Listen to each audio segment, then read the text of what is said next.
He saddled up quietly. No palace balcony. No royal wave. Just a man on horseback, and a legacy falling apart behind him. Because while Prince Andrew was riding through the Berkshire countryside, something far bigger was happening out of sight. His final connection to royal power was being erased. The photos tell one story. Andrew bundled up against the December cold, riding alongside a companion, calm and composed. But the timing is impossible to ignore. This was his first public appearance after the christening of his granddaughter, and just hours after news broke that his last remaining military title had been officially downgraded. Coincidence? Or carefully chosen optics?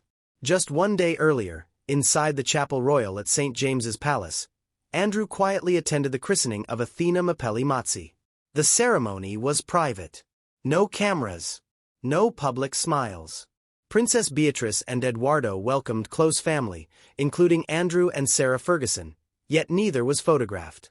And when the family reportedly headed to a London pub afterward, Andrew and Sarah were nowhere to be seen. It was their first shared family moment since King Charles stripped Andrew of his royal titles. And the absence spoke louder than any statement. Then came the confirmation that landed like a final blow. The Ministry of Defense announced that Andrew's rank had been formally reverted. No longer Vice Admiral. Now simply Commander. Retired. It might sound technical, but this was huge. This was his last military honor. The final badge of status tying him to Britain's armed forces. The statement called it process. But the message was clear. The system was done protecting him. And with that, Prince Andrew became something else entirely. Officially known now as Andrew Mountbatten-Windsor. No HRH. No Duke. No military distinction. Just a name, stripped of symbolism, stripped of power.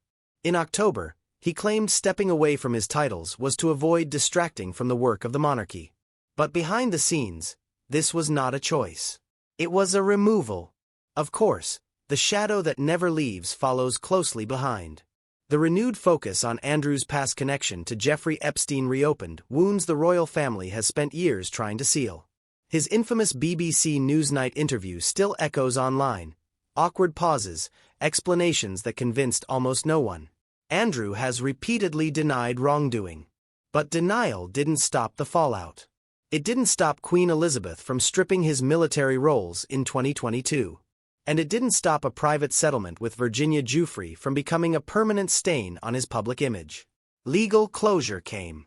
Public forgiveness never did. Now, even his home is slipping away. Andrew has been ordered to leave Royal Lodge, the sprawling 30-room mansion he occupied for decades under what was described as peppercorn rent. He's reportedly moving to a private property on the Sandringham estate. Smaller, quieter, less visible. A physical downsizing that mirrors everything else happening in his life. So when Andrew rides through Windsor Great Park, it feels symbolic. A familiar routine in an unfamiliar reality. A former prince clinging to fragments of the life he once had, while the institution that shaped him continues to shut its doors. The royal family is moving forward. Titles are gone. Ranks erased. Residences reassigned. And Andrew, he keeps riding. Quietly. Privately. But the question remains, is this the end of his story, or just the calm before another storm? Do you think this is accountability finally catching up, or simply a carefully managed retreat? Share your thoughts below, and don't forget to subscribe for more stories the palace would rather you forget.